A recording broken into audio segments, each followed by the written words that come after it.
everyone, I'm Captain Logan. And I'm Vince. And it's time once again to recommend things. Vince, I'm very excited about your recommend. Yeah? Yeah, it's really neat. I've always wanted one of those. Tell us about it.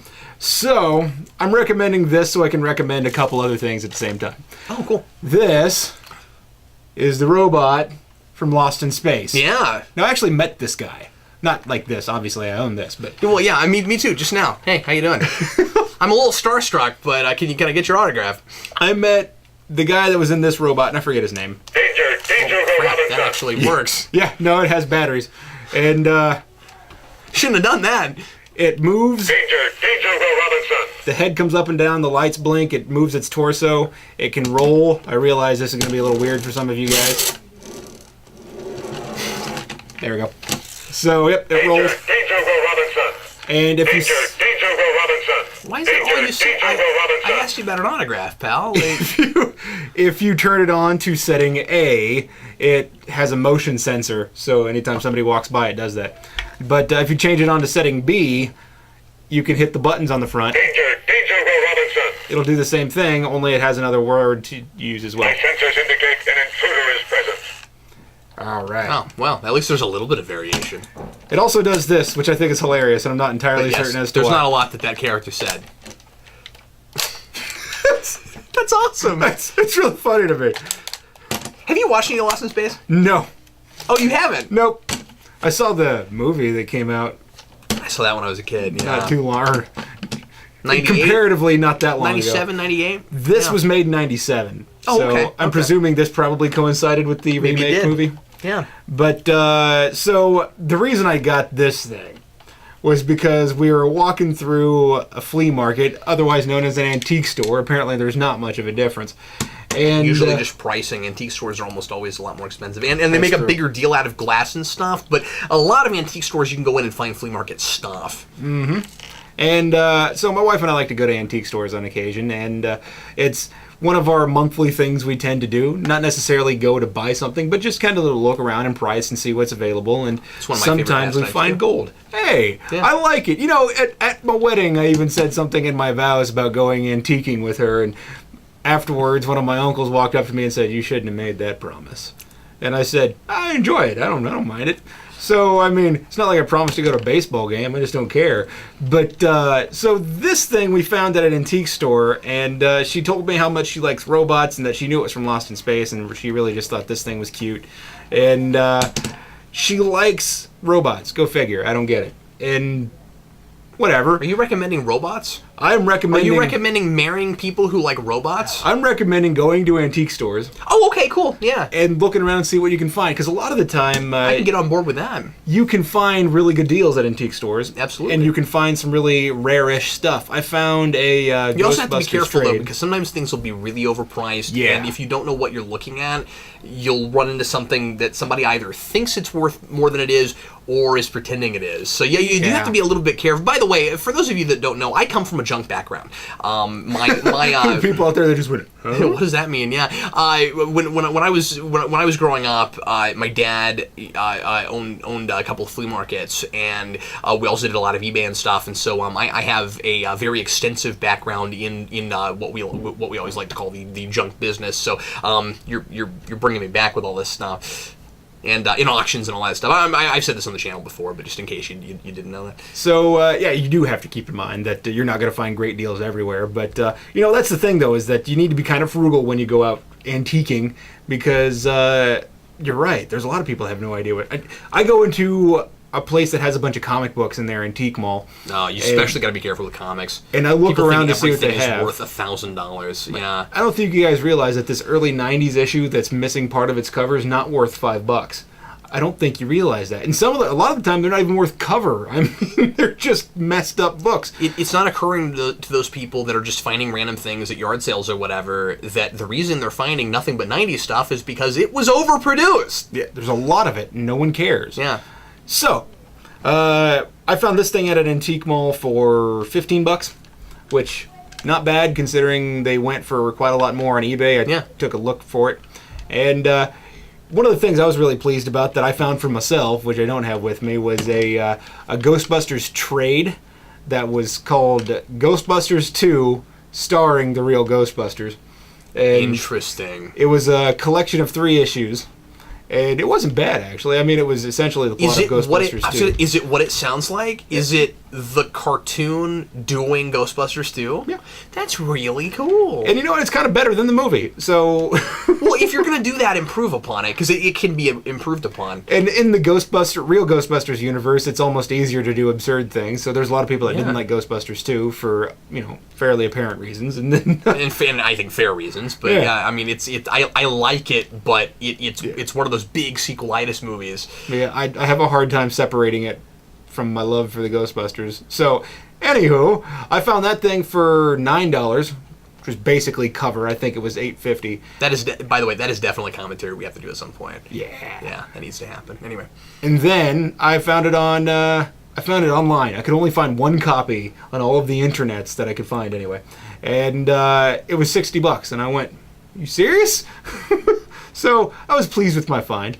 And that's the thing, though, is keep your eyes open, go to antique stores, find things that you like, and you know what? If you're a big geek and you have a spouse or something, you do something, whatever, not necessarily a dog, but like a boyfriend or girlfriend or whoever, take them antiquing if you guys like that sort of thing, and then maybe introduce them to cool stuff. So my wife knew she liked robot-y things, and she kind of likes some geeky things, and then we find this thing, and this is a good way to get her into stuff. So yeah, this is technically hers. So it's stored next to her books, which is on the same shelf as my figures, but whatever. Anywho, folks that get really accustomed to it, especially if you're just younger and you haven't been real initiated or just had the opportunity to visit those kinds of brick and mortar things, and you're just used to like older things you buy online, don't count out brick and mortar. Give it a shot. Go to some places like that, because part of the fun is the experience of the find. When you can go on the internet and look up anything that you're trying to find and just immediately buy it, you don't really get that same experience of walking into a store and discovering something that you've never seen before. Now, you can sort of have that experience with eBay or Amazon or something where you're surfing around and you'll discover something you never knew about, but you're still doing it by search terms, right? Like you're still looking for things, and we live in an era that is all about the customized search, right? These things where websites will tell you what you want to see based on your interests, and you'll never see anything else, and that makes it really hard to develop other interests. And so that's one of the things that brick and mortar still is still a thing that only it can really give you. Is you walk into a place and you look around and you go, wow, what is that? And how do we? And I'm not saying that you can't discover via the internet. Of course, but I think that there is still very much a place for it. Indeed. Check out antique malls; they're really cool. And also watch Lost in Space or stuff. Yeah, Lost in Space doesn't hold up real well. Yeah, I haven't watched much of it. It's just kind of a fun toy. My dad told me that he tried to go back to it and he couldn't do it. and this is my dad. He ain't picky. Anyway, that's all they do. There's a button on the back specifically for that. Imagine if your arms did that.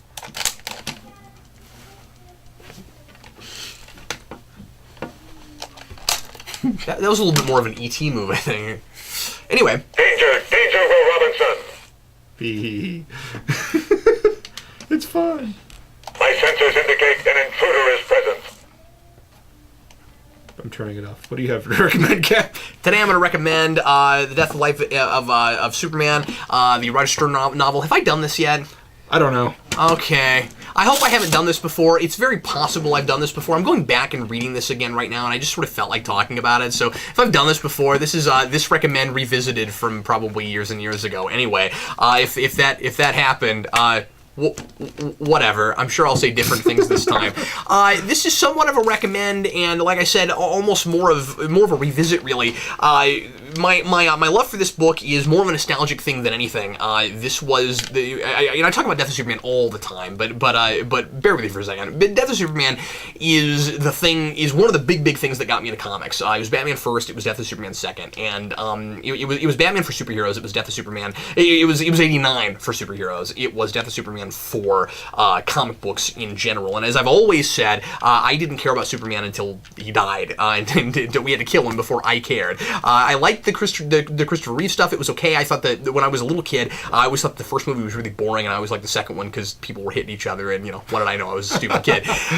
With this, this was me discovering a love for reading at the same time, and so it was kind of fun and novel for me to read this book and kind of get this entire story when I couldn't really get all of it in comics because I wasn't reading current, I wasn't buying comics every week, and so I had a couple here and there, but this was the only way that I could really consume all of it, and so this was how I got that story. I did the same thing with No Man's Land. There's a couple other stories that I got in novel form before I finally actually read the trades or all the singles or whatever. Going back to this, it does a lot of things that are incredibly irritating in a narrative sense, and it's weird returning to it. It is, and I mean I still recommend it. I still think that Stern has a decent command of language. He's got good word choice. He does a good job of describing stuff and of organizing these events in novel form for the most part. The problem is he jumps back and forth into everybody's heads all the way through, and it's really annoying. Like inside of one scene, he'll jump between different people's heads, and there's not like a point of view character, and it's just like. It's always third person omniscient where he can just do, except that it is from one person's perspective for like a couple of lines, and then somebody else starts talking, and then all of a sudden we're with them, and that distance the reader, and it makes it very difficult to really see anybody as fully realized characters because nobody really has their own voice, and even when they do, it feels a little bit artificial just because we don't get to spend enough time with those people. So anyway, you can almost say that was a problem with the comic book itself. Yeah, but the difference is, and I'm glad you said that, because the difference is that was standard comic book writing at the time. That is not modern conventions of comics now.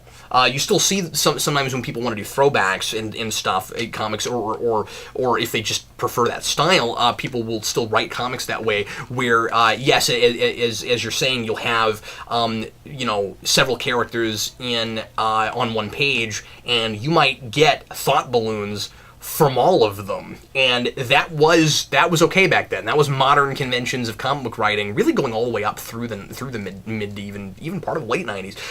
We really didn't start. And I'm not saying that every comic did that, but it didn't start becoming really standard, I don't think, to have the comic experience feel more like the movie experience until really early 2000s. I think even up through a lot of the 90s, a lot of the books were kind of written that way. Especially I mean Big Two stuff and just straight up superhero stuff. I think a lot of things were still kind of written that way, especially early 90s.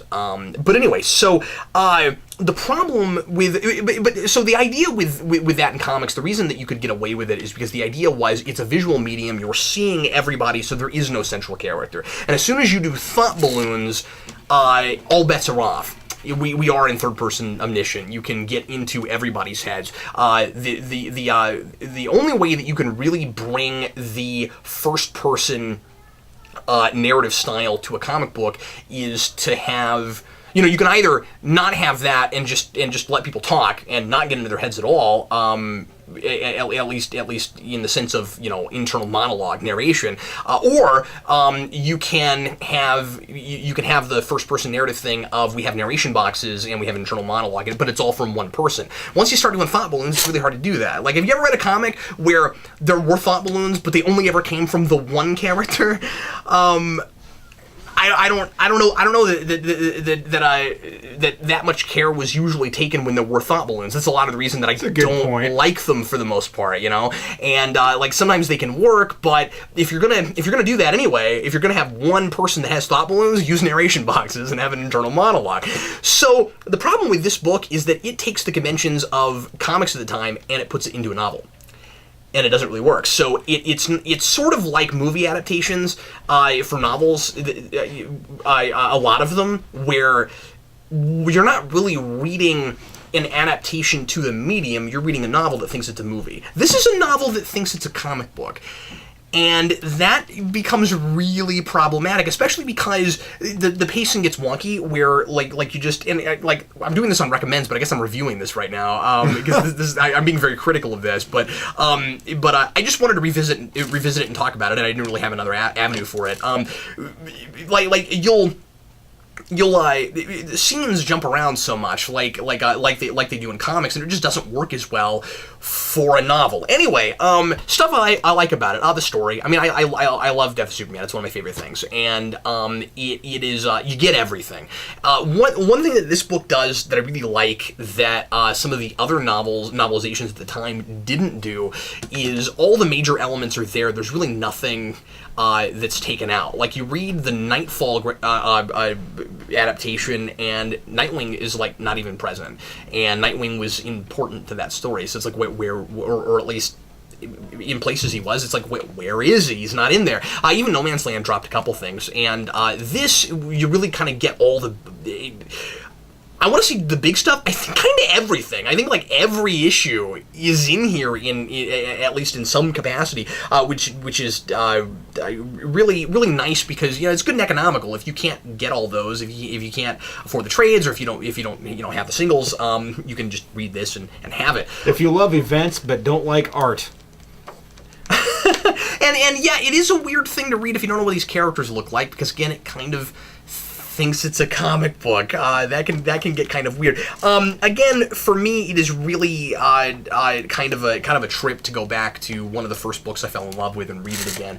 And even though there's pieces about it that don't hold up as well, I still love it. It's still one of my favorite things. One of the things I really appreciate it about it, and it can get corny in this way, but for the most part, I really like it, is that it keeps the idealism and the spirit of what Superman is alive while doing the darkness of killing him. It's not it doesn't feel like a gratuitous thing where it's killing him for the sake of killing him. And you could say the same thing about the comics, but the book opens with a lot of like reverence for the character and a lot of this is why people in this world love Superman. Something that you get with this book that maybe you don't even get as much with the comics is the long period between Superman's death and the reign of the Superman, where we get to just and like I said, the comics did do this, but it almost reads better in prose form because this stuff is more of a character-driven thing and less of a art-driven thing of just what Superman meant to people and what the world is like without having him there. And that, for me, that was always the big drive and the big draw for Death of Superman, was imagining a world without that character. Not just imagining the fictional world that he lives in, not having him, but then extending that to real life. What if we never had Superman? What would the world be like without that character? And that's one of the things that I've always really appreciated, and I think that the book does a pretty good job of capturing that. Anyway, I just wanted to talk about it because I'm going back to it, and it's kind of interesting revisiting it. So anyway, I know this is a thing. I know that Death of Superman is a thing that I never shut up about, but I don't know.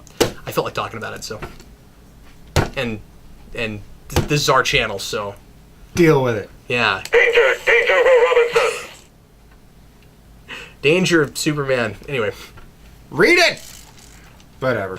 Well, anyway, everybody, thanks as always for watching. We sure hope you enjoyed it. Thanks for watching, and we will see you again next week. I am Captain Logan. I am Vince.